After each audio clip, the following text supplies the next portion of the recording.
Bismillahirrahmanirrahim. Assalamualaikum warahmatullahi taala wabarakatuh. Salam sejahtera, salam semega unggul, salam kecemerlangan SPM 2020. Alhamdulillah, pada kali ini dalam BDPC pagi ini kita akan berdiskusi ataupun membicarakan satu daripada soalan kertas bahasa Melayu, iaitu soalan satu, soalan rumusan.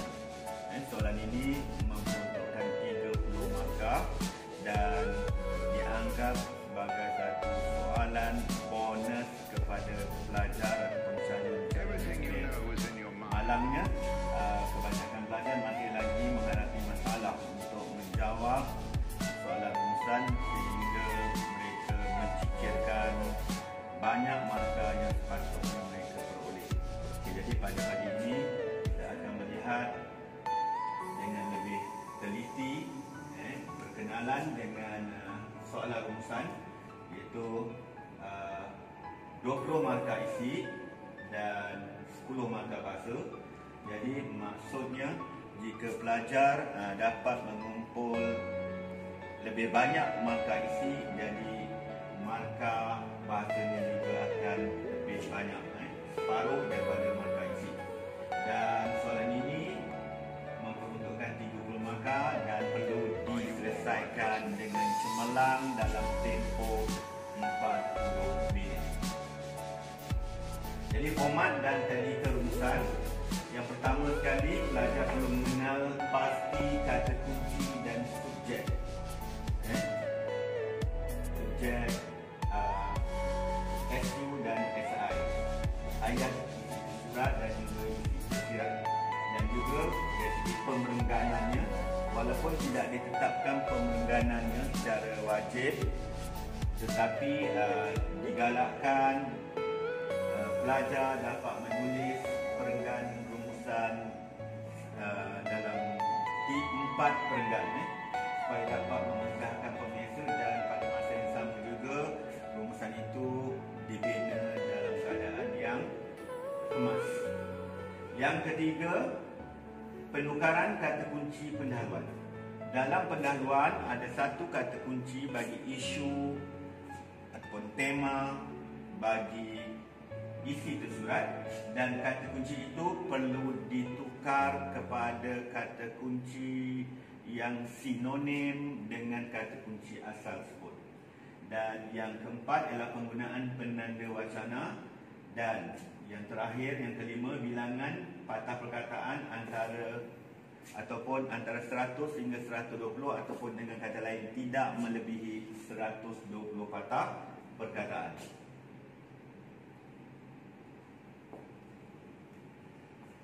Okey, baik, kita lihat sistem pemerengganan digalakkan untuk membina 4 perenggan. Perenggan pertama, pendahuluan, 2 markah. Perenggan kedua, kita bina isi tersurat yang diambil daripada petikan, 6 isi tersurat yang memperuntukkan 12 markah. 1 isi tersurat maksudnya 2 markah. Perenggan ketiga, isi tersirat, tidak ada dalam petikan, jadi lebih pada idea pelajar ataupun calon sendiri berdasarkan kata kunci yang ditetapkan untuk isi tersirat. Bilangan isinya adalah 2, yang memperuntukkan 4 markah, dan yang terakhir, perenggan yang keempat adalah penutup, 2 markah. Jadi semua markah yang dipaparkan pada layar ini adalah 20, iaitu merujuk markah bahasa, dan markah isinya dan markah bahasa ini adalah 10. Okey. Lazimnya petikan mengandungi lebih daripada 8 isi tersurat. Jadi pelajar dilarang mengambil isi yang sama dalam perenggan yang berlainan. Kadang-kadang ada isi yang lebih kurang sama ataupun sama, walaupun dalam perenggan yang berlainan itu tidak dibenarkan. Dan jika diambil, maka isi yang berkenaan, salah satu daripada isi berkenaan tidak dikira ataupun tidak dinilai. Jawapan akan dikira dan dinilai setakat 120 patah perkataan saja. Menggunakan kosakata mengikut laras yang betul. Jika disalin bulat-bulat, walaupun jumlah perkataan ini kurang daripada 120 patah perkataan, maka kosong diberikan. Markah isi diberikan kosong. Jadi di bawah ini panduan untuk pelajar menganggarkan perkataan yang perlu ditulis dalam setiap perenggan, iaitu perenggan pendahuluan lebih kurang 10 patah perkataan. Isi tersurat perenggan yang kedua 70 patah perkataan. Isi tersirat perenggan yang ketiga 30 patah perkataan. Dan penutup perenggan yang keempat lebih kurang 10 patah perkataan. Ini anggaran untuk pelajar membuat anggaran agar bilangan perkataan tidak melebihi 100 patah perkataan dalam rumusan secara keseluruhannya nanti. Okey, ini beberapa kata kunci yang perlu diketahui oleh para pelajar.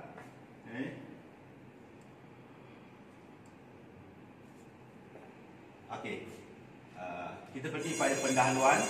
Teknik menulis pendahuluan. Ada dua teknik yang diterima oleh lembaga peperiksaan. Yang pertama, kita mulakan dengan frasa petikan membincangkan. Ini perkataan kata kunci yang asal ditukarkan kepada kepentingan, kelebihan, kebaikan hidup berjiran. Dan yang kedua, frasa yang dimulakan dengan rumusan membincangkan. Jadi jika kita menggunakan frasa ini, pendahuluan ini, pelajar akan dapat mengelakkan kesalahan dari segi teknikal dan juga bahasa, kerana pelajar hanya menukar kata kunci isi tersurat saja tanpa melakukan apa-apa perubahan pada ayat tugasan dalam soalan. Jadi maksudnya pelajar hanya salin dan tampal tanpa membuat sebarang perubahan kecuali menukar satu saja kata kunci di sini, iaitu untuk kata kunci isi tersurat. Jadi ini dapat mengelakkan kesalahan dari segi bahasa dan juga teknikal penulisan pendahuluan. Jadi saya sangat mencadangkan, mengesyorkan, menyarankan pelajar menggunakan pendahuluan yang kedua ini, iaitu rumusan membincangkan.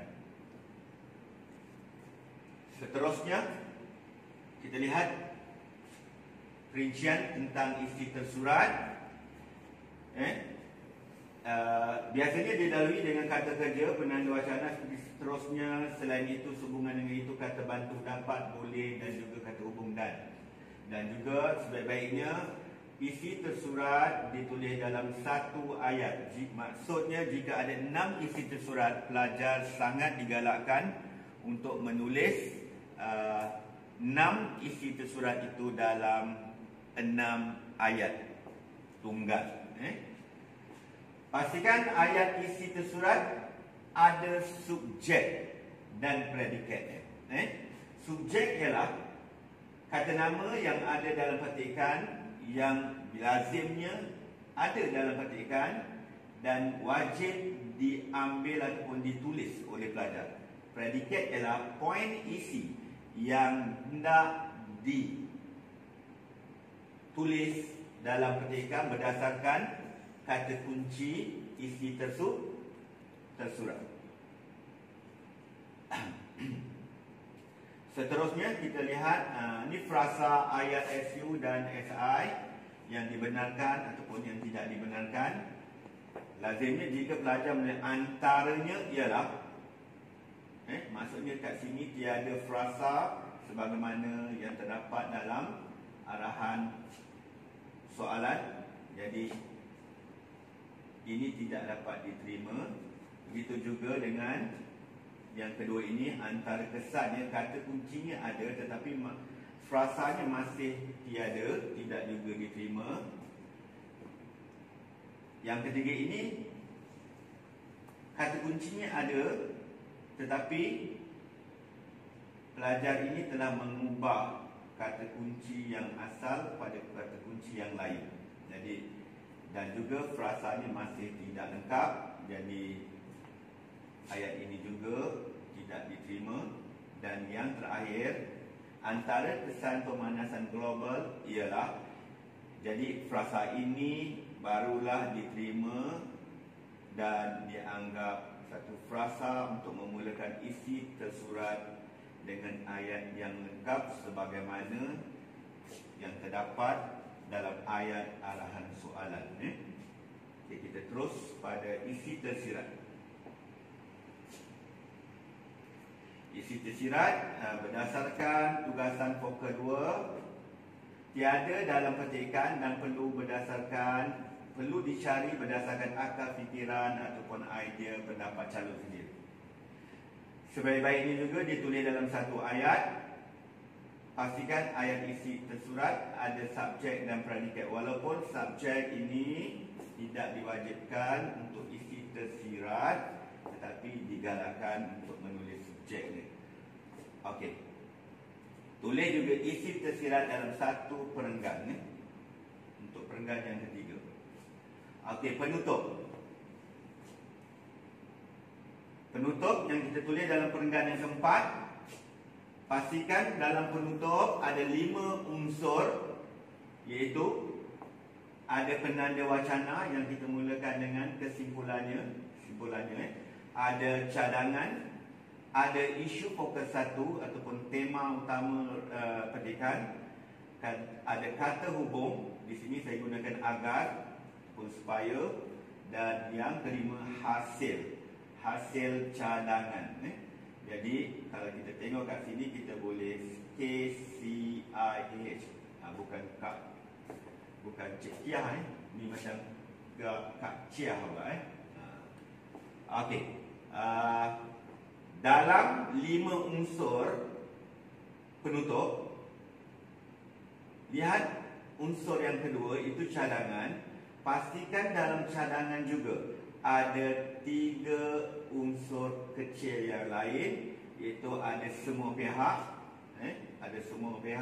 setiap rakyat, kata keterangan pihak, ada kata bantu, perlulah, haruslah, mestilah, hendaklah, dan yang ketiga mesti ada kata kerja. Jadi pastikan ada 5 unsur yang besar, dan dalam 5 unsur yang besar ini, dalam unsur yang kedua iaitu cadangan, ada 3 lagi unsur kecil. Jadi jika semua unsur ini ada dalam penutup, barulah penutup itu dianggap menepati teknikal penulisan penutup rumusan. Baik, kita lihat pada layar seterusnya, pada slide seterusnya. Ini adalah satu daripada petikan yang pernah ditanyakan dalam soalan SPM belum ini. Jadi saya telah warnakan petikan tersebut berdasarkan kata kunci. Di sini berdasarkan warna, iaitu kata kunci. Warna ini ialah untuk subjek yang terdapat dalam petikan, dan ini adalah predikatnya ataupun poin isi yang nak dicari berdasarkan kata kunci itu tadi, faktor. Okey. Jadi kalau kita perhatikan dalam petikan ini, setiap isi tersurat yang perlu diambil, ditulis oleh pelajar mempunyai subjek warna ini. Yang pertama, kebanyakan hospital di negara ini. Untuk isi tersurat yang kedua, Malaysia. Untuk isi tersurat yang ketiga, Malaysia juga. Untuk isi tersurat yang keempat, cas rawatan. Yang kelima, keyakinan pelancong kesihatan. Yang keenam, Malaysia. Yang ketujuh, banyak pusat perubatan persendirian. Yang seterusnya, pusat perubatan swasta di Malaysia. Dan yang seterusnya juga para pelancong kesihatan. Jadi setiap isi tersurat berdasarkan faktor ataupun kata kunci dalam isi tersurat, kesemuanya ada subjek. Andai kata pelajar ketika menulis ataupun membina rumusan menyenaraikan 6 isi tersurat, tetapi malangnya mereka tidak memasukkan subjek ini, maka isi tersurat itu dianggap salah dan diberikan kosong markah. Jadi sila berhati-hati setiap petikan yang dikemukakan nanti perlu dikesan subjek sama ada ataupun tiada. Seterusnya. Okey, ini soalan tadi. Faktor-faktor pemilihan Malaysia sebagai destinasi pelancongan kesihatan dan faedah-faedah industri pelancongan kesihatan kepada negara kita. Ini frasa yang paling penting yang perlu kita perhatikan berdasarkan soalan.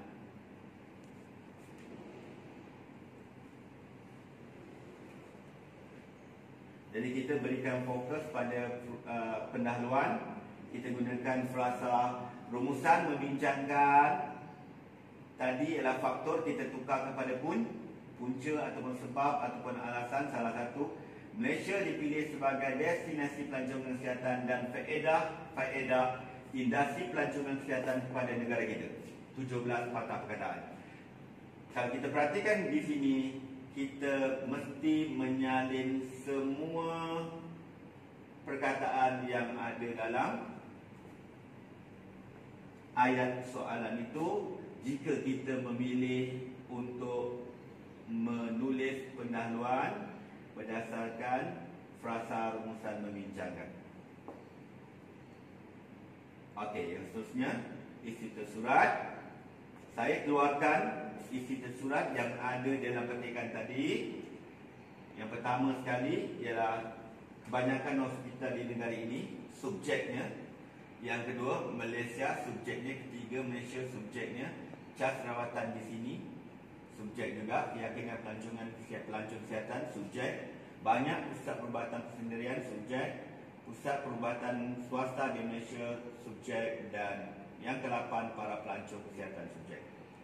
Ini wajib ditulis dalam isi tersurat calon SPM apabila menulis isi tersurat. Dan sebelum itu kita boleh gunakan penanda-penanda wacana untuk memulakan isi tersurat. Penanda-penanda wacana yang sesuai, yang tepat.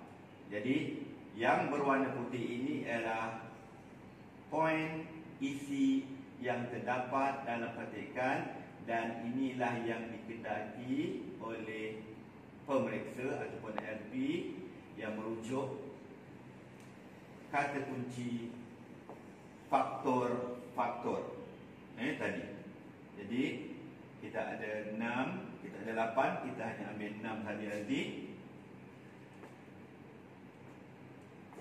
Okey, ini isi tersirat. Kita perlukan 2 saja isi tersirat.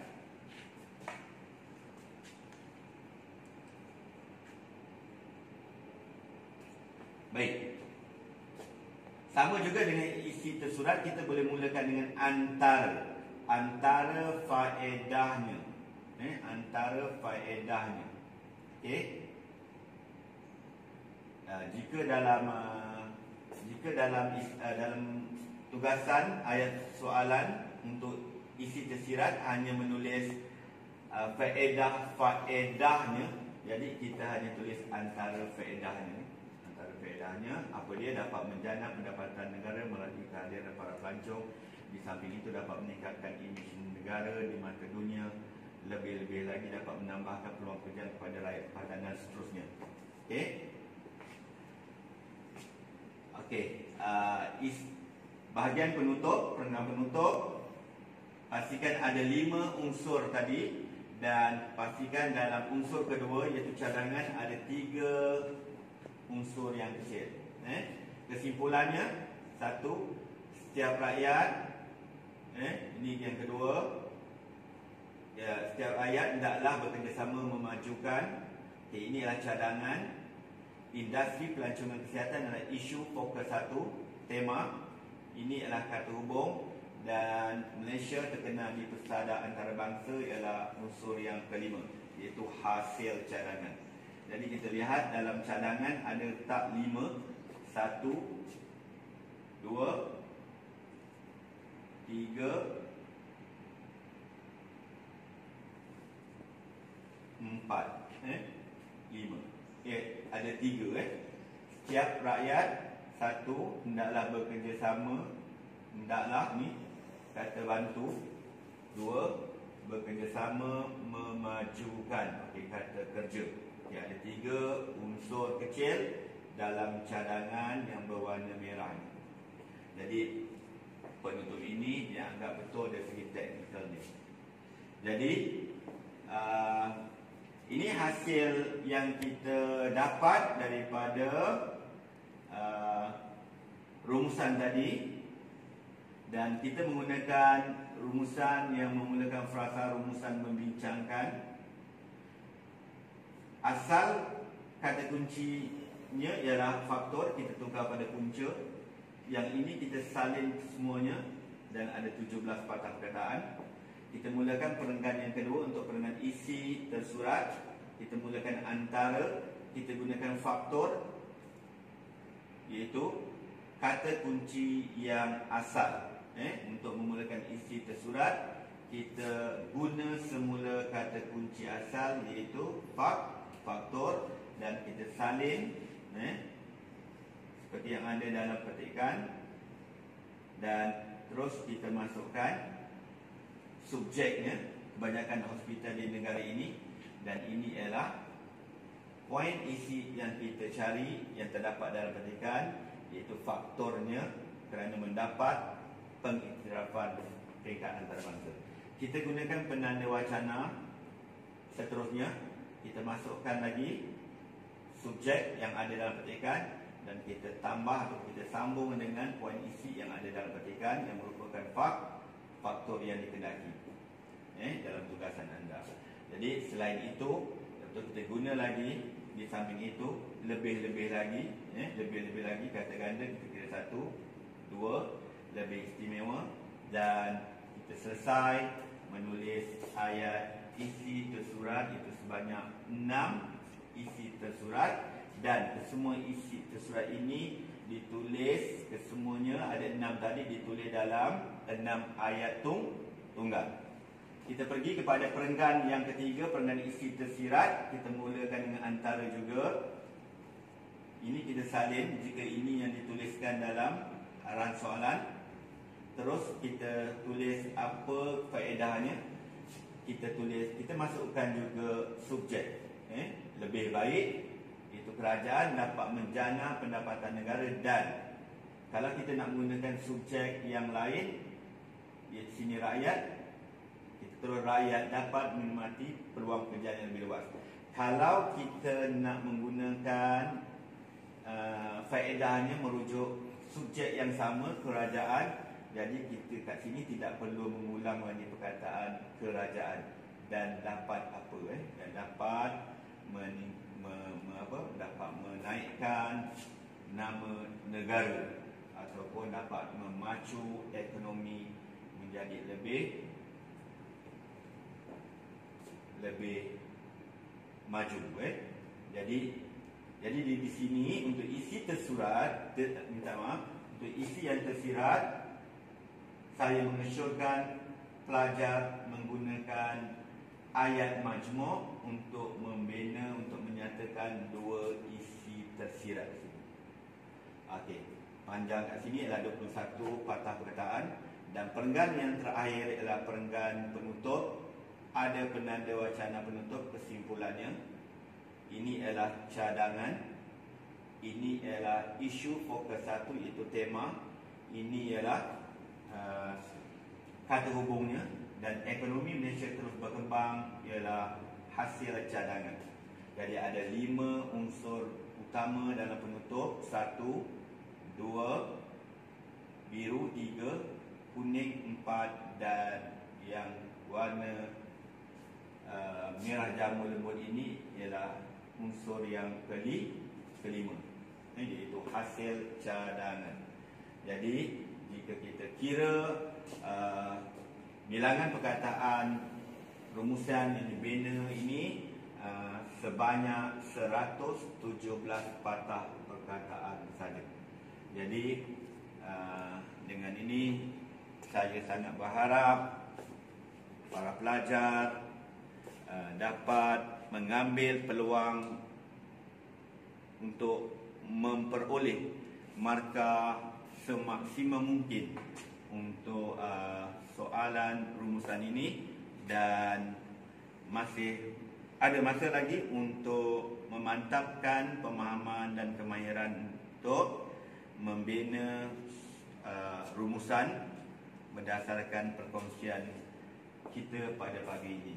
Dan saya sangat berharap para pelajar akan terus berusaha dan terus berusaha agar masa yang ada dapat dimanfaatkan untuk meningkatkan prestasi anda dalam subjek Bahasa Melayu SPM, insya-Allah. Assalamualaikum warahmatullahi taala wabarakatuh. Sekian, terima kasih.